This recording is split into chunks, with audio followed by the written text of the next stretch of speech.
if you remember, our old video said you've got to know your number. Know your number now and know your number then. Yeah. So they've sort of said... The thing again with the AI is the more information you give it, the more detail it'll be. If you are going to use ChatGPT for sort of anything... Use what? Hi, I'm Keely, this is Bruce, and we are Retirement Dreams to Reality.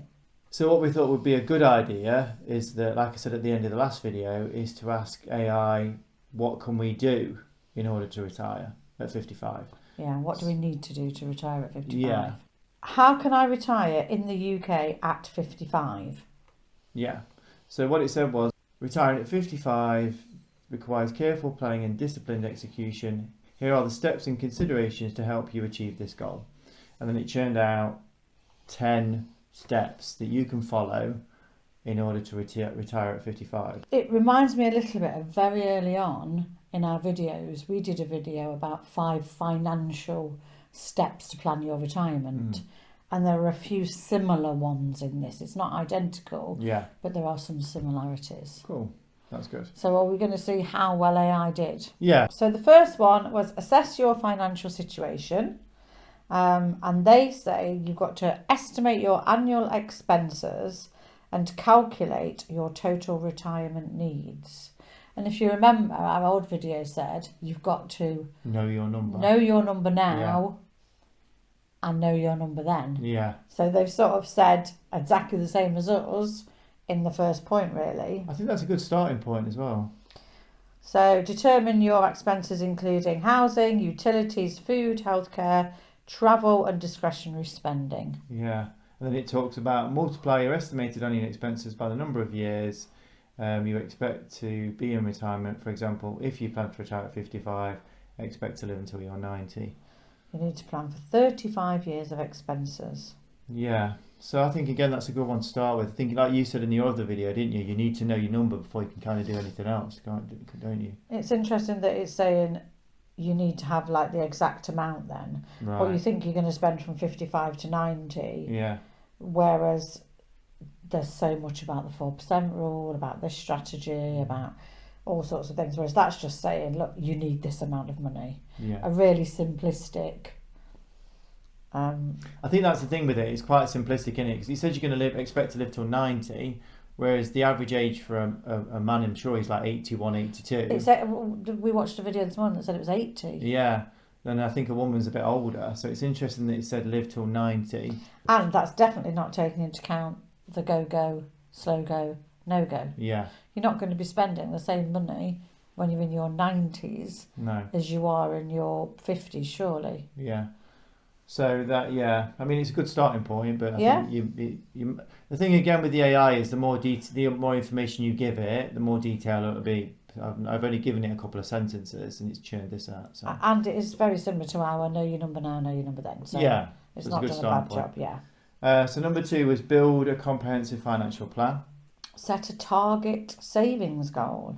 So you've just got to make sure that you know how much you've got to save every month and stick to it, basically, isn't it? Yeah, or depending on how much you're going to spend in retirement, isn't it? Yeah. I like that. Create a budget and save aggressively. We called ours cut the fat. Yeah. That is exactly cut the fat. I like the save aggressively bit as well. Yeah. So like they talk about, is it like 10-15% of your wages that you should be putting away? Well, this actually says develop a budget that prioritises saving. Yeah. So if retirement is your goal, prioritise it. Yeah. Yeah, so that's number 2 is an interesting one. Yeah, I like that. Yeah. Number 3, maximise your pension contributions. That's a really good one. Yeah. Because it even mentions workplace, personal pension as in a SIP, and it talks about annual allowance. Yeah, and I don't think a lot of people know what a SIP is. What's it stand for? Self-invested private pension. Right, okay. Yeah, so I think a lot of people obviously know what the workplace pension is, but they don't know anything about annual allowance or SIP, do they? It's good. Yeah, and it does go into enough detail actually to tell you what they are. So if you were really new to this and you just typed that in AI, so far you've got 3 really, really good points. Good points. Yeah, Really I wouldn't good disagree points. with any of them so far. Well, Some of them are a bit basic, but they're a good but starting if you're new point. to it, we said that with the other video, it's a really good Yeah. starting point. Yeah. So no, that's really good. And like I say, the annual allowance, be aware of the annual allowance pension contributions. So again, how many people know that? And I've put the year. Yeah, so you know Obviously, it's if it relevant to changes. 23, 24. It may Which is change. good. It definitely may change. Yeah. Do you want to talk about the next one? Utilise your ISAs. It's really good. Yeah. So it's even telling people to take benefit of their stocks and shares ISAs. Yeah. The annual ISA allowance is 20,000 as of 23-24. Lifetime ISAs, LISAs. So it talks about if you're under 50, consider a lifetime ISA. Yeah, it's including some really good information to say you literally just put one sentence into. I think that's really good. And the fact that it's not churned out loads of information, it's quite succinct, isn't it? It's quite specific on what it's written, and it's really relevant to what it's talking You could about. massively use this as a starting point. So you'd go, utilise my ISAs, stocks and shares ISAs, and then you I'll could look into research that, yeah. more. Yeah. Yeah. So actually, surely that's what sort of a 10-point checklist should be.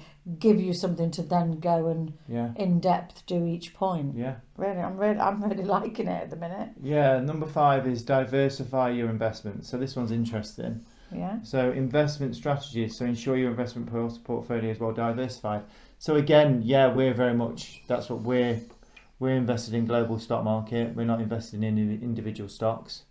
So I like the fact that it's doing that, and it's basically saying across different asset classes as well. Yeah, So, and risk management. yeah, again.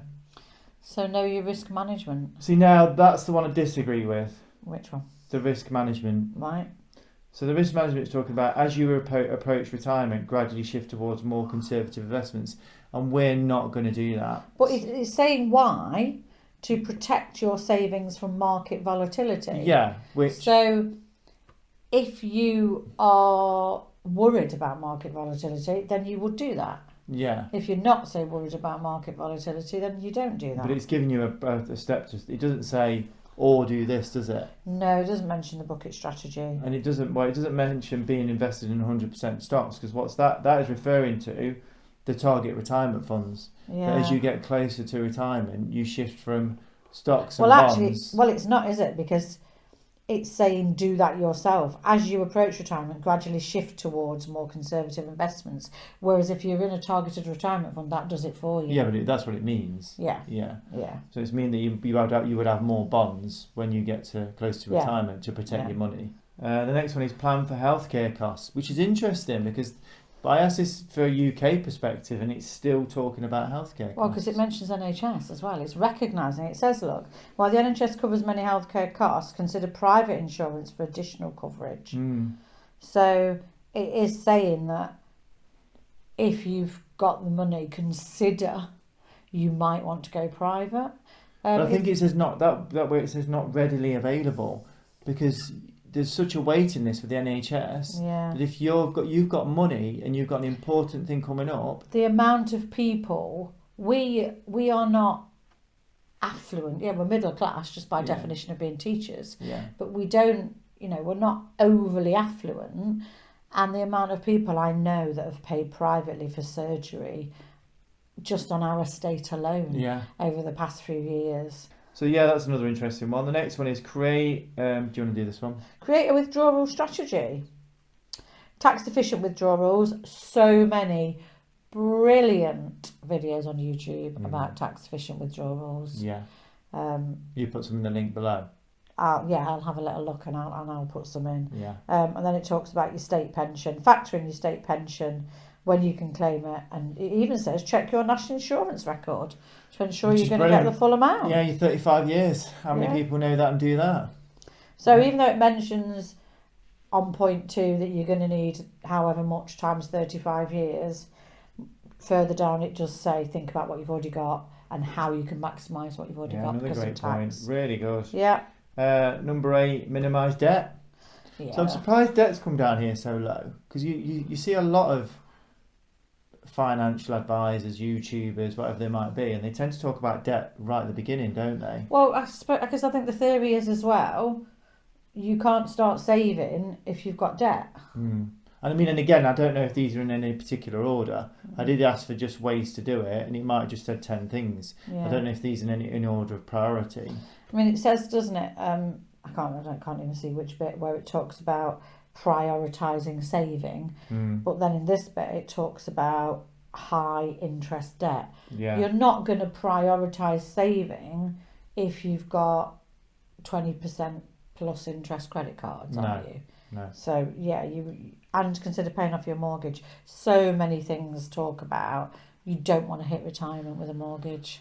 Yeah, but that was kind of one of our regrets, wasn't it, that we paid off the mortgage, that we could have used that money to maybe put in stocks and shares. But we'd have definitely paid it off when we retired. Yeah, and again, I think it's very determinant on the interest rate as well. Next one is consider part-time work or side gigs. Yeah, I'm not feeling that one. Yeah, I didn't think you would. I didn't think you'd be up for that one. Not for that one. Retirement's retirement. Yeah. Although I was watching a video today from an early retirement wanderlust where they've talked about just to supplement their income, they're just doing, well, one, they've got the YouTube channel, obviously, and two, he's doing a little bit of writing. So they've said they'll never go back to a career, but they might go back to little jobs. Yeah. And I spoke to the woman the other day who changed and worked at the garden centre and said it wasn't even like a job. Yeah. And the final one, really important. Really interesting one. Seek professional advice. So we did seek professional advice originally, but we kind of messed that up a little bit. We should have got a bit more, done a bit more research on it, and probably realised that rather than set and forget, we should have challenged things. But that's good for when we are going to still do that when we come to retirement, aren't we? Yeah, we've said we're going to get a pay per hour financial advisor. Yeah, I think that's probably a better step forward. Yeah, they've said here, look, consult with the financial advisor to create a detailed, personalised retirement plan. Yeah. We've done a video previously about Voyant, haven't we? Yeah. So we probably will, I'm sure we will, at some point, invest in a financial advisor to do a detailed plan for us. Or even just to check up on what we've done. Yeah. And just to make sure we're on the right track. Bit of affirmation. Yeah. Yeah. But it does talk about they help with investment strategies. So it's kind of, it's an interesting one. And tax advisor. Yeah, which again is really important, I think. Well, there's so many, I mean, you don't get all of your financial advice off YouTube, obviously. But there's so many brilliant videos about how to maximise your tax. Yeah. And that's something we have no clue about, so we would need advice on that. Yeah. So, it says, and then it finishes with, by following these steps, you can create a solid plan to retire at 55 in the UK, regularly review your financial plan and make adjustments as needed to stay on track with your retirement goals. Again, that's a really nice couple of sentences, especially about where it says, review your financial plan. Because that's something you really should do maybe every 6 months, every year. I think we said do an annual financial review on our 5 steps. Yeah. So, yeah. So it's done a really good job again. A nice job. You did have to type it in twice though, didn't you? Yeah, because I think, again, it's very much American based. If you are going to use any AI method, you have to tell it it's relevant to the UK, don't you? You have to say in the UK. Yeah. Because I think it's dominantly USA. So, and I think for me, I would, if you're going to see a financial advisor, you could do this first, and this could give you some questions. You could probably type into AI, ChatGPT. You could probably type in, "I'm seeing a financial advisor. If I'm seeing a financial advisor. What 10 questions shall I ask them?" Yeah, try it. Try it. So we might try it. Yeah, that'd be another good one. So yeah. What we plan on doing next is we're going to kind of ask for a step-by-step guide. Right, okay. Yeah. On how to save money. Yeah, step-by-step on how to save money for future retirement. Yeah. ChatGPT has had some. So this is I think it's nailed it again. 3 different lots of advice now that have been pretty good. Yeah. See, we feel like we've been watching YouTube videos about retirement for a long time now, so we feel like we've got quite a lot of knowledge. Yeah. But I can imagine early on in the process, this would have been really good. Yeah, really helpful. I'd have been a bit scared by the 35 times your annual. Yeah. But you, as a basis, it's a really good start. Really Yeah, I good think start. it's a good idea. So again, it's one again. So well done. Yeah. Bill? That's Retirement Dreams to Reality. Thanks for watching.